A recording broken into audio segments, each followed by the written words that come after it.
I work as a park ranger, or rather I used to. This happened about 2 years ago in a national forest I won't name, because if I'm being honest, I'm still not sure if talking about it breaks some unspoken rule. But I've had 2 years of silence, 2 years of no one believing me, and I'm tired of pretending it didn't happen. There's something out there in the trees, and it doesn't want to be seen. Back then, I was assigned to a remote ranger station, nestled deep in the backcountry.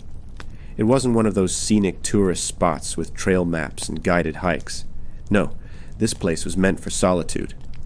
It was all mountains, dense pine, and miles of nothing. My job was basic. Patrol the area every day. Log. Anything unusual?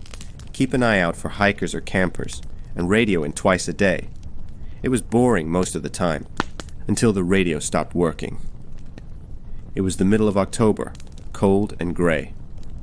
I remember the static on the radio that morning. Tried it again after breakfast. Nothing. No signal. Just silence. That wasn't uncommon up there, but I still had a backup plan. I'd do a long patrol and stop by the secondary ranger station, about a 10-mile hike east.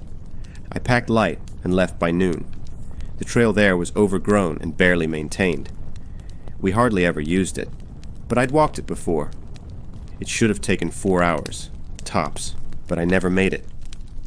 Somewhere around mile 5, I noticed everything had gone quiet. And I don't mean forest quiet. I mean wrong quiet. The kind of silence that presses against your eardrums.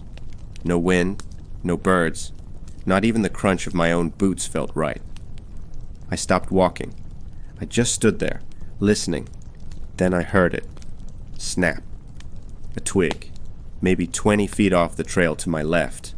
I turned, expecting to see a deer, or maybe a hiker off trail. Nothing. Just trees.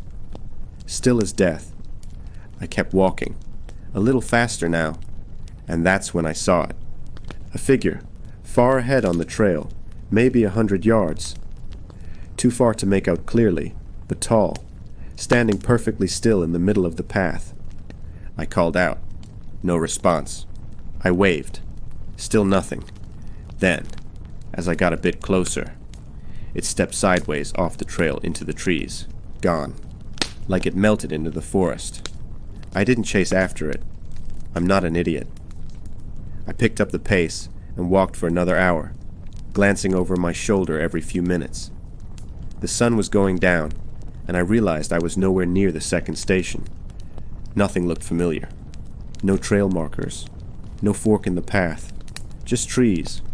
Wall after wall of trees. I turned around, thinking I could backtrack. That's when I found the same figure, standing behind me. Closer this time. Same height. Same building. Still. Watching. I ran. I don't know how long. Hours? My legs burned. My lungs felt like fire. And it was pitch black by the time I collapsed near a dry creek bed. That's where I made camp. Didn't bother with a tent. Just curled into my sleeping bag and gripped my flashlight like a weapon. I didn't sleep. I could hear things moving in the dark. More than one. Footsteps. Snapping twigs. Breathing. Faint but close. Like they circled just outside the range of my light. At some point in the night, I heard whispers. Not words I could understand. More like murmurs, just on the edge of hearing. And then, suddenly, silence again. That crushing silence. Until a voice, my own voice, called out from the trees. Help! I'm lost! I immediately sat upright. Help me! My voice again, but I hadn't said a word. It was copying me. I didn't sleep. When the sun rose, I ran again, and found myself back at my own station. But it was wrong. Office. The door was open, and the inside looked like it had been abandoned for years. Dust everywhere, mold creeping down the walls, furniture overturned. My food was rotten, my clothes were gone, and worst of all, the logbook, the one I used every day, had no entries for the past 3 weeks. When I got back to base, the supervisors told me I must have gotten lost, had a breakdown. They said I was gone for 2 days, not 3 weeks. They found my gear in the forest, neatly stacked by a tree. Not a scratch on it. No one believed anything I said. I was written off, let go, and politely asked not to return. But I know what I saw. There are things out there, watching, following, copying. They don't live like we do. They hide in silence. They become what you are. And if they ever step fully out of those trees, you won't know who's real anymore, not even yourself.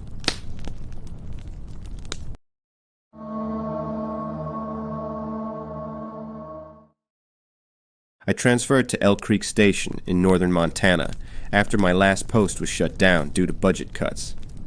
It was more remote than anywhere I'd worked before.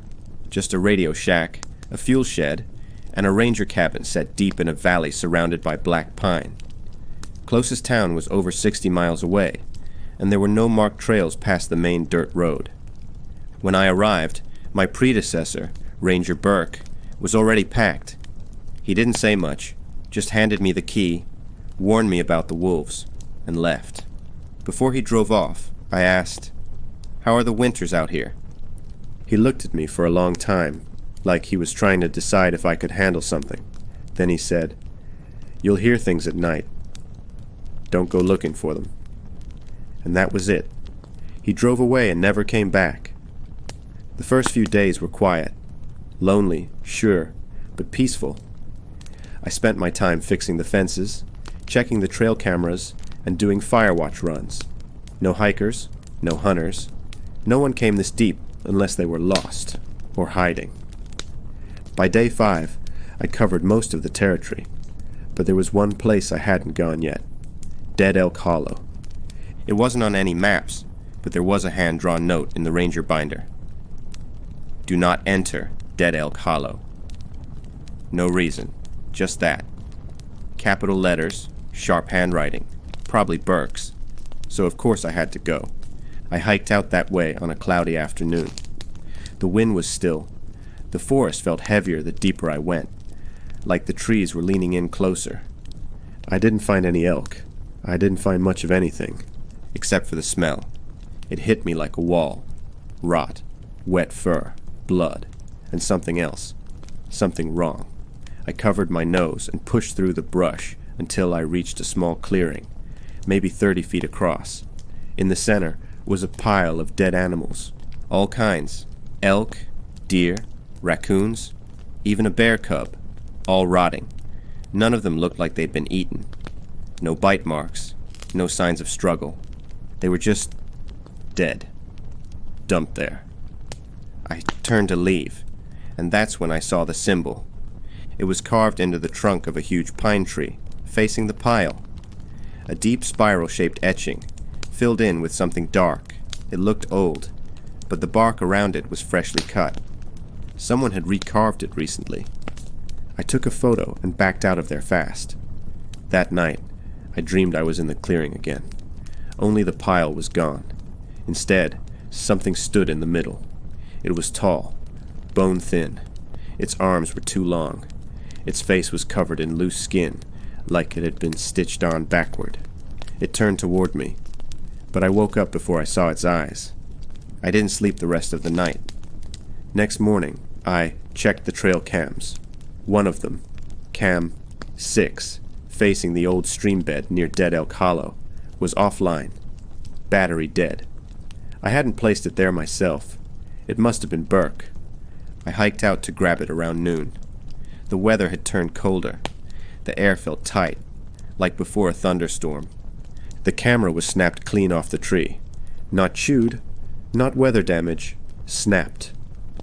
The trunk had deep claw marks where the camera used to be. I felt watched the whole way back. Over the next 3 nights, something started circling the cabin. I never saw it, but I heard it. Around 2 or 3 a.m. every night, crunching footsteps outside, slow, deliberate. One full circle around the cabin, then nothing. The 3rd night, I tried to catch it. Sat by the window with my flashlight and my sidearm. At 2:43 a.m., I heard the steps. They paused by the back door. I flicked on the light. Nothing there. I opened the door. Big mistake. There were bare footprints in the snow. Human-shaped, but wrong. Too long, with claw marks at the tips. They led from the tree line, circled the cabin, and then vanished at the porch, like it had walked right up to the door, and vanished. I called it in to base the next morning. Could be a mountain lion, they said. Mountain lions don't walk on two legs. The line was quiet. Then, stay alert. Don't engage. We'll review your report at the end of rotation. That was all I got. The fourth night was the worst. It was around 3 a.m. when I woke up to a noise I'll never forget. A voice. Outside. It wasn't talking, it was mimicking. Help me. Please. I'm lost. It sounded like a woman, but the words were wrong. Flat. Repeated. Like a recording. Over and over. Help me. I'm lost. Help me. I crawled to the window. The voice was coming from the tree line, but there was no one there. Then it stopped. Silence. And then, from right under the window, "Why did you come here?" It wasn't the same voice. This one was deeper, garbled, like it was speaking through water. I grabbed my rifle and didn't move until sunrise. When daylight came, I found new tracks, same as before. Bare, long-toed, and scattered in every direction around the cabin. I followed one set down toward the creek. About half a mile out, I found something that stopped me cold. Ranger Burke's name tag. It was nailed to a tree. Below it, carved deep into the bark, was that same spiral symbol. Only now, the spiral had something new. A single eye scratched into the center. I don't remember walking back. I think I ran. That afternoon, a snowstorm hit. I was stuck inside for 48 hours. No radio, no power. I sat by the window with my rifle, watching the tree line. I thought I saw it once, something tall, standing just between the pines. But when I blinked, it was gone. On the third morning, the storm broke. The radio crackled back to life. They were sending a snowcat to pick me up. I didn't wait. I grabbed my gear and started hiking to the extraction point 5 miles north. I didn't care about protocol, but halfway there, something started following me. Not close, just far enough to stay hidden. I'd stop. It would stop. I'd run. It would keep pace. I never saw it, but I heard breathing, wet, ragged, and too close. When I reached the pickup site, the snowcat was already there. I practically dove inside. The driver, Ranger Delaney, took one look at me and didn't say a word. I tried to explain what happened. The sounds, the footprints, the voice. He didn't react until I mentioned the spiral symbol.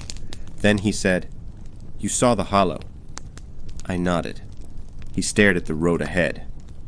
"They say something fell there. A long time ago. Before the forest. Before people. Some old thing that got buried. And the animals keep it fed." I asked him what it was. He just said, "Not everything has a name." I requested reassignment the next day. Got it without question. Before I left, I looked up Elk Creek records. Found a footnote in an old wildlife report from the 90s. Subject 17.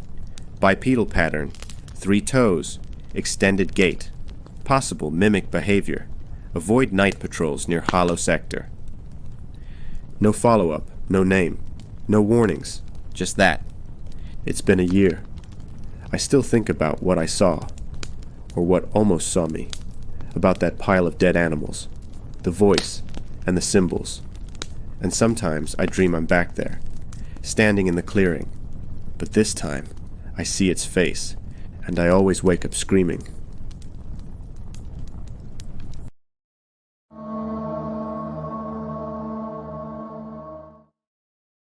I've worked as a park ranger for over 10 years now, mostly in backcountry areas, where even the maps start lying. But there's one place I never wanted to be posted again. Elm Ridge Preserve in northern Montana. The terrain isn't especially dangerous. Mild hills, old-growth forests, a few shallow creeks. But there's something off about the woods there. I can't explain it, but it's like the trees are watching you. I'd heard rumors before. Hikers vanishing without a trace. Trails that loop back where they shouldn't. But it wasn't until last fall, when they assigned me to cover 2 weeks there alone, that I understood what really lives in those woods. They call it the looker. The first couple days were quiet, chilly, overcast, the kind of gray weather where time seems to drag. My job was to patrol the northwestern trails, check old campsites, make sure people weren't sneaking in after hours. I noticed it on day 3. I was walking along Trail 9 when I saw something strange in the tree line. About 30 feet in, a man, just standing there, not moving, not waving, not saying a word. Pale clothes, face completely still, just watching. I stopped and called out, "Sir? You all right?" He didn't respond. I started walking toward him. He didn't flinch, but something felt wrong. The way he stood so perfectly still, not even swaying with the breeze. By the time I got close enough to see his face clearly, he was gone. Just gone. No sound, no footprints, nothing but pine needles and silence. I chalked it up to fatigue or shadows playing tricks, but that night I couldn't sleep. My radio buzzed at 2:17 a.m., just static. Then a voice, low and whispery, like it came through water. "Look behind you." I nearly threw the damn thing across the cabin. Of course, I didn't look. I turned on every light, shut every blind, and stayed awake until dawn. The next day, I hiked to the same area again. I needed to see if there was a camper out there, maybe someone squatting. I didn't expect to find anything, but I did. Not a person. A mirror nailed to a tree, old, cracked, with rust around the edges. I looked into it and saw something I still don't understand.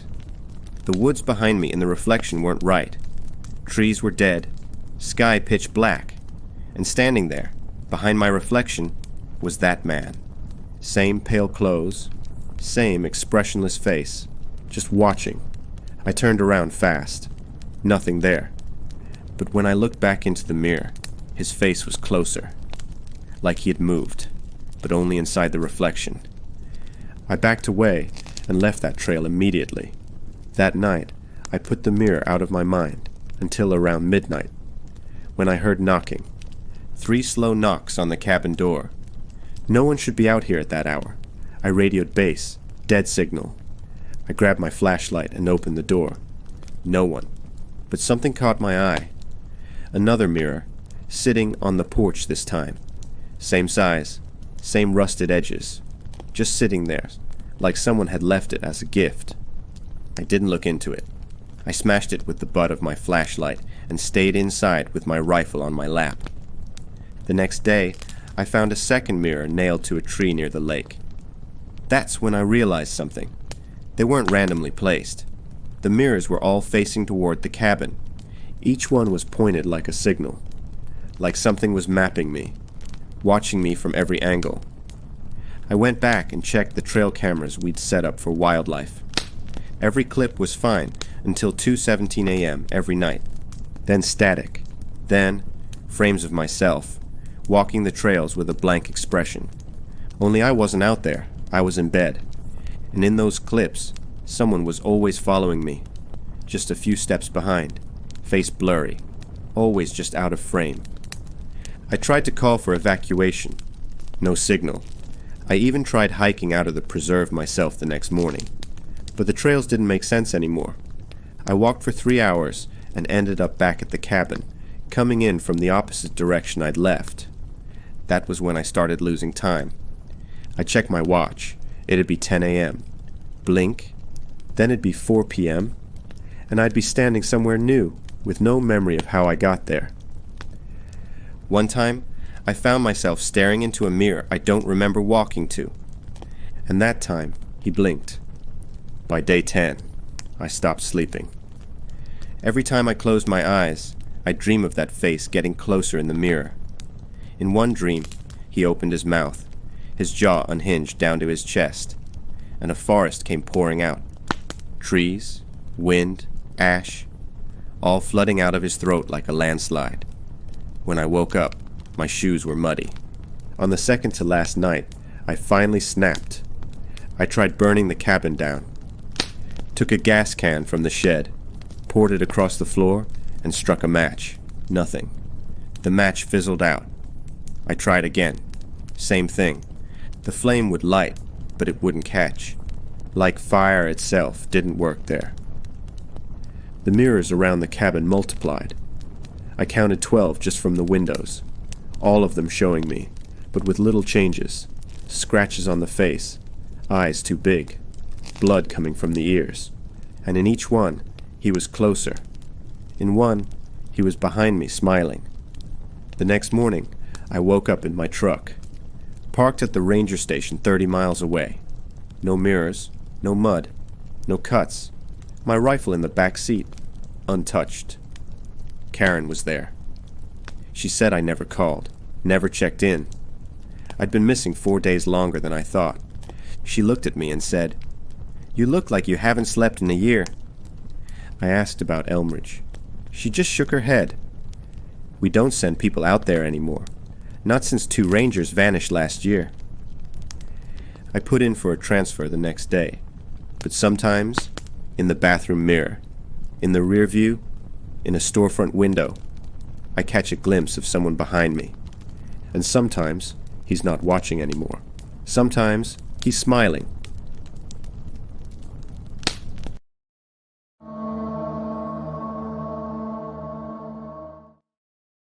There's a fire lookout tower in the northern part of the range that no one wants to be assigned to. It sits on the edge of Hawk Pine Ridge, so high and remote that even bears don't bother climbing up there. Locals call it Whisper Point. Officially, it's Tower 9. Unofficially, it's where we send rangers that management wants out of the way, quietly. I got stationed there last summer. They told me it was just for 2 weeks while they rotated personnel. It was supposed to be peaceful, solo duty, no visitors. Just watch for fires, report the weather, log it all, and stay alive. What they didn't tell me was that someone went missing from that tower 2 months earlier, and they sure as hell didn't warn me about what waits in the trees below. The hike up took nearly 5 hours. Tower 9 sits at the edge of a narrow bluff, surrounded by thick pine. No cell signal, no nearby cabins. The tower itself creaked in the wind like it was ready to fall apart. Inside, everything was basic. Bedroll, stove, radio, map board, weather log, binoculars. There was also a journal left by the last ranger. His name was T. Reese. No one mentioned him in the handoff. The first few days were uneventful. Cold air, hawks screaming in the morning, wind howling through the beams at night. But by day 4, things started to feel off. I kept hearing knocking on the tower legs at night. Not constant, just one knock. Then silence. A couple hours later, another knock. Like something was trying to remind me it was there. I thought maybe it was birds, or weather stress on the beams. But on the 5th night, I heard my name, just after midnight, carried up on the wind. Eli. Whispered like it came from the treetops. I got up, turned on the floodlight, and scanned the forest with binoculars. Nothing. The radio crackled around 2 a.m. "Tower 9, this is base. Come in." I scrambled to answer, but when I picked it up, the voice that came through wasn't base. It was mine. A perfect copy. "Eli, something's wrong. Don't come down. It's here." Then static. I didn't sleep that night. Next morning, I found footprints in the dirt around the tower. Bare feet. Deep, heavy imprints. The kind that come from something not shaped quite like a person. There were 3 sets. Each came to the edge of the tower. None walked away.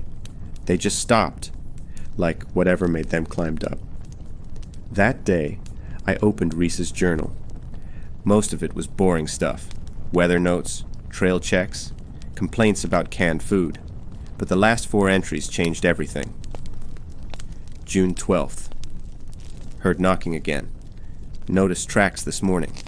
Something's coming around at night. June 13th. Voice on radio sounded like my sister. She's been dead 5 years. Said she was cold. Said to let her in. June 14th. Woke up with the door open. Don't remember unlocking it. My hands are dirty. Don't know why. June 15th. I saw myself in the woods last night. Just standing there, watching. Can't tell anyone. It knows when I speak. It listens. It waits. That was the last entry. No one ever said what happened to him. They just called it an unscheduled departure. That night, I barred the door and loaded the flare gun. At 3:12 a.m., I heard my mother's voice outside the tower. She's been dead for years. Eli, baby, open the door. It's so cold. Please. I didn't move. I didn't even breathe. Then, the voice shifted. Deeper, rasping, mimicking. Let me in. I'm you, remember? I'm already inside. Then I heard footsteps on the stairs. I didn't go near the door, just sat in the corner with the flare gun aimed. The steps stopped halfway up, and then, knocking. Right on the trap door below my feet. Knock, knock, knock. Then silence for the rest of the night. By morning, I found fresh handprints on the railing outside. Long fingers, no fingerprints, like they were covered in skin too smooth, too stretched, almost plastic. I wanted out. I tried the radio again. Nothing but static. The forest was completely silent that day. No birds, no wind, no insects, just the creaking of the tower, and the feeling that I wasn't alone. That night, everything changed. At 2:45 a.m., I heard footsteps inside the tower. Not below, not outside, inside. They circled the room once, slow, deliberate. I couldn't see anyone. Then I looked into the window across from me and saw myself, staring in from the reflection. Only it wasn't a reflection. The real me was inside. That thing was outside the window, mimicking me perfectly. Face, clothes, even the slight scar under my eye. Except its eyes were completely black. No whites, no shine. Just void. It smiled. I never smiled. Then it mouthed the words, "Open the door." I fired the flare at the window. Glass shattered. The thing didn't move, just stared. Then it slowly backed away and dropped down off the side of the tower. I stayed up all night, shaking. In the morning, I packed my gear and started down the trail. I didn't care if it was early. I was getting out.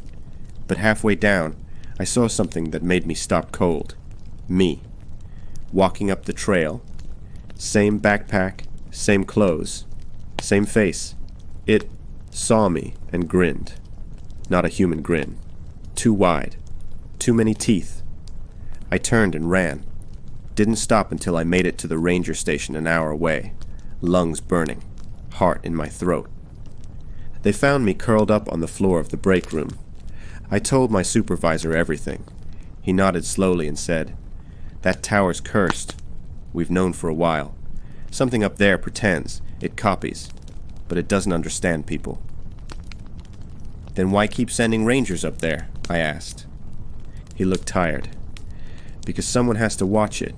If no one's up there, it comes down. Tower 9 is still active. They posted a new ranger there last week. I haven't heard from him. But last night, I was walking past a window at home and caught a reflection. Myself. Only I wasn't facing the mirror. And I wasn't smiling, but he was."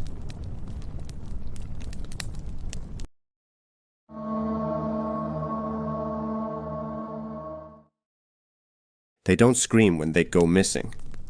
That's the thing that keeps me up at night. Not the disappearances, not the mangled gear we find, not even the blood. It's the silence.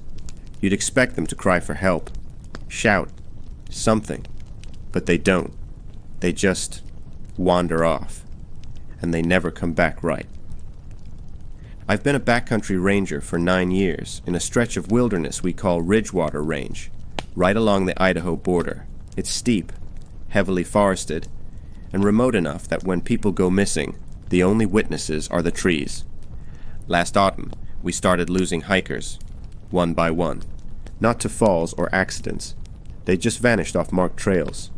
No radio contact. No weather events. No animal activity. We'd search for days and find nothing but boot prints that stopped in the middle of a clearing or packs dropped neatly by the fire ring. One guy even took off his shoes and folded his jacket before vanishing like he meant to leave the world tidy. It didn't make sense. Until the third one came back. His name was Brian Lowe, 34, experienced hiker. He went missing for 4 days, then walked back into camp barefoot, wearing nothing but his thermals. He didn't look scared. He didn't even look confused. He looked empty. Eyes glassed over, face slack, like a puppet waiting for the next string to pull. I sat with him on the porch of our ranger station. He didn't speak until I asked him directly, "Where were you?" He turned his head slowly, like it took effort. "They called." That's all he said. They called.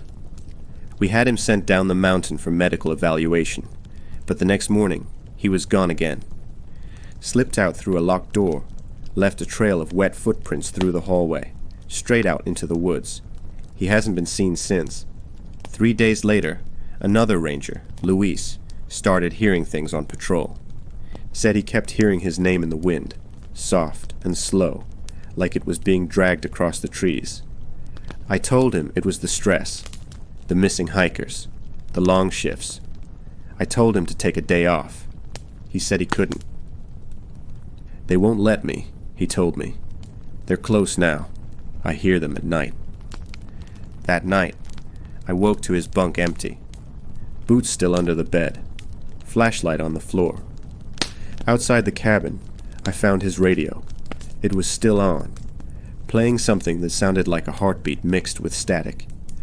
That's when I started keeping the fire burning around the clock. I've never told anyone this, but I've started hearing them too. Always just past the edge of my patrol route, where the fog sits low and still and too quiet. It's not like a voice exactly. It's more like pressure, a sound that makes your bones buzz, like they're being whispered to from the inside out.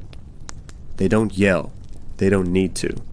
They just wait until you're alone, until your thoughts get quiet, until you're tired enough to forget which way the trail turns. Then they start to call.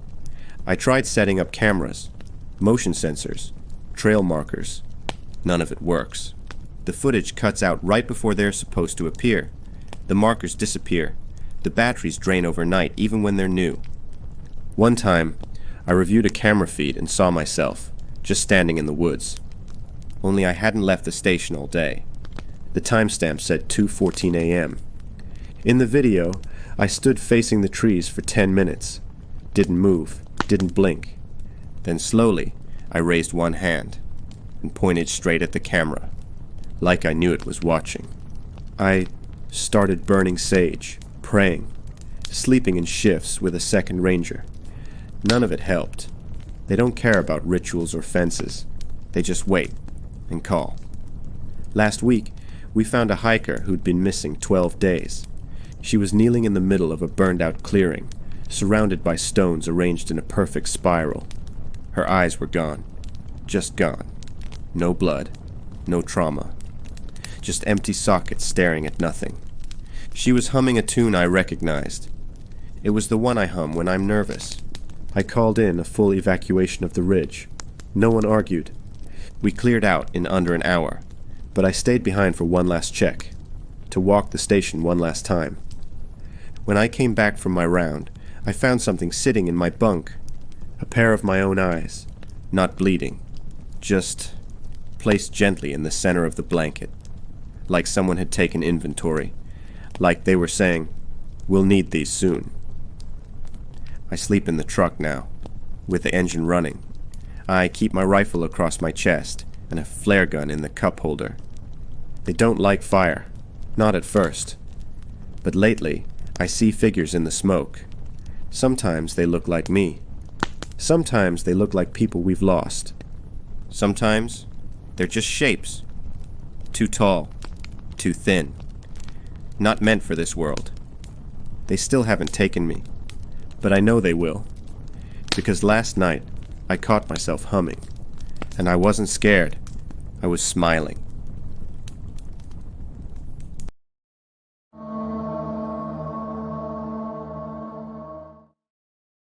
I was transferred to the southern end of Bristlepine National Park last year, into a ranger station called Little Basin.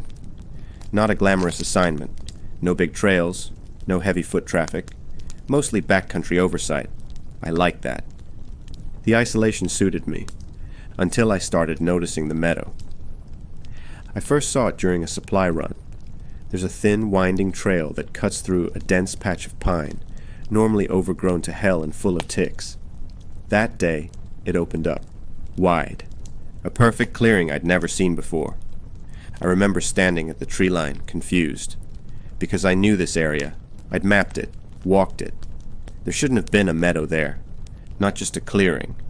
A meadow, with waist-high golden grass, wildflowers, and a big flat rock right in the center like a sundial.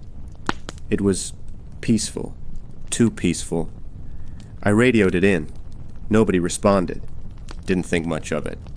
Sometimes comms go out in the basin. But when I came back the next day, it was gone.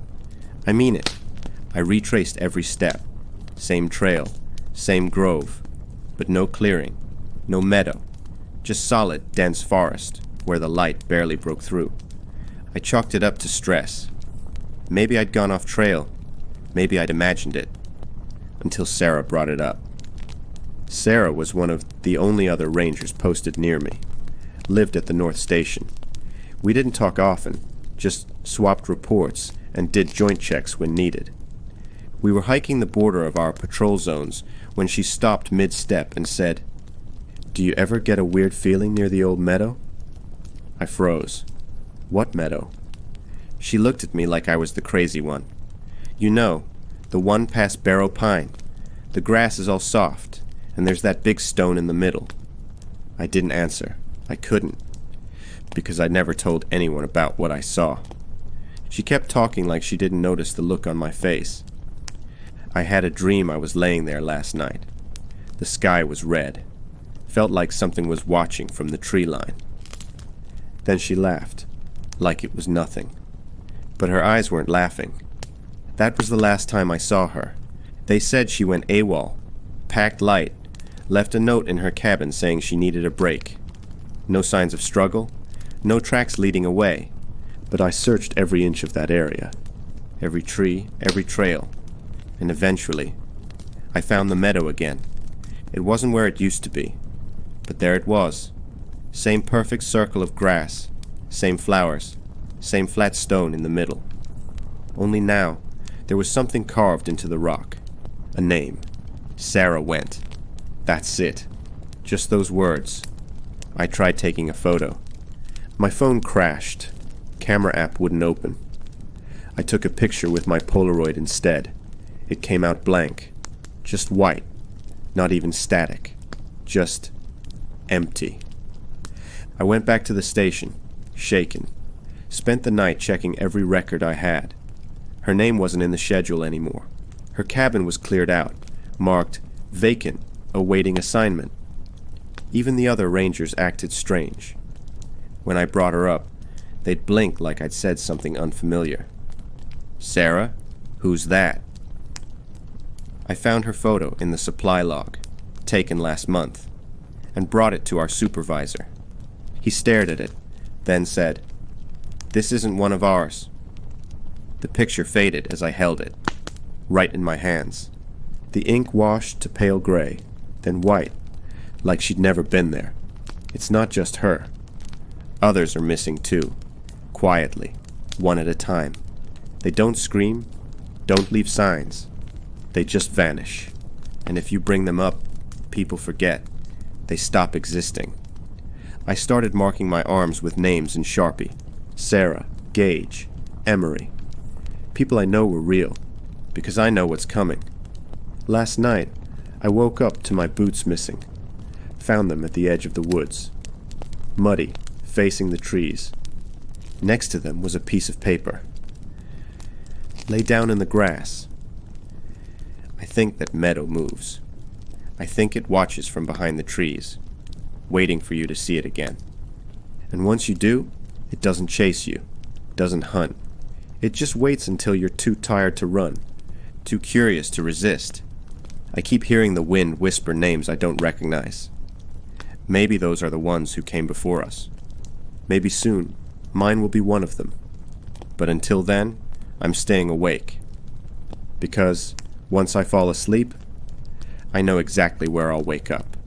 In the grass, with the sky burning red, and something behind me, standing just outside my memory, waiting for me to forget I ever existed.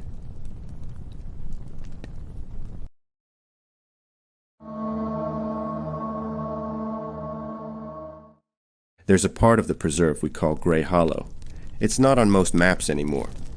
Back in the 70s, a wildfire swept through it, took out about 30 acres. Since then, the trees never grew back right. They lean inward, bark stripped, like they're always listening. We don't send people in there, except once we did, and I was the one dumb enough to go. It started with a sound report. Yes, a sound report. Not that someone heard something, that someone didn't. Campers had called in from a site just a few miles east of Gray Hollow. Said the forest had gone dead quiet. No birds, no wind, no fire crackle. They said it was like someone had put a blanket over the world. They packed up and left at dawn, but something followed them out. We found their site the next day. Tent intact, gear undisturbed, food still on the grill, but the fire pit was cold. Not just unlit, cold. The ashes were frozen solid, like they'd been dipped in dry ice. And all the sound around the site? Muted. I clapped my hands near the trees. Not a damn echo. It was like the air wouldn't carry the noise. I called it in. HQ told me to set up a recorder and return in 24 hours, so I left a trail cam. One with audio capture. When I came back the next day, the camera was gone, but something had left teeth marks in the tree where I bolted it. Not scratches, not bite marks. Perfectly lined, human-looking teeth. I should have walked away then, called it. Burned the whole forest down if I had to. But I had this feeling. Not fear, exactly. Curiosity, smothered in static. I wanted to know why the air felt heavy in Gray Hollow. Why I couldn't hear my own breath. So I walked in. No compass, no phone, just my boots and a notebook. I marked trees every 10 yards, kept track. But the further I got, the more I noticed something awful. I couldn't hear my own heartbeat. Couldn't hear twigs under my boots. Couldn't even hear my own breathing. It was like my body had gone mute. Then I saw it. A clearing. In the center, a pile of bones. Deer, bear, rabbit, and human. Clean, dry, arranged in a spiral. At the center, something stood. Tall, thin, mouth too wide. It had no eyes, just flaps of skin where ears should be. It didn't move, but the trees around it trembled, even without wind, like they were trying to make noise, and couldn't. I turned to run, but my feet didn't make a sound. The radio on my chest didn't crackle. The trees didn't rustle. And in that dead silence, I heard it. A voice, not loud, but crushing, deep inside my head. I eat the sound. I eat the proof. You won't be missed. I ran for what felt like hours. Marked trees missing. My notebook, pages gone. My breath silent. Then suddenly, noise. Birds. Wind. My own wheezing gasps. I'd crossed some invisible line. Back into the real forest. I collapsed at the base of a ridge and didn't go back. Next morning, they found my trail cam, 2 miles from where I'd left it. Footage was mostly static. But at the very end, there's a frame. A single still image. Me, asleep at the base of a tree, and something behind me, with a mouth open wider than its head. That was 3 years ago. No one's been back to Grey Hollow since.